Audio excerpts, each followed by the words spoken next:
Most babies are born with about 300 bones in their body, and as you age, some of these bones start to fuse together. And so most adults only have about 206. One of the places that these bones fuse is in the skull, and so some of the skull bones become only one bone.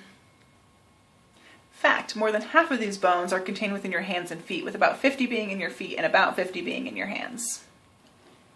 Fact, there are 3 types of muscle in the human body, the first being skeletal muscle, which is connected to bones through tendons and is usually used for movement and is voluntary. The second type is smooth muscle, which is involuntary and is usually found in the walls of organs like your esophagus and your stomach.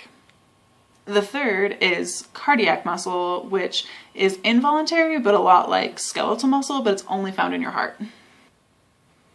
Fact, the clavicle, or your collarbone, can be felt outside the skin through its entire length. It also forms an S-curve from the front, from your shoulder to your sternum, and from above, because the sternum sticks out farther than your shoulder.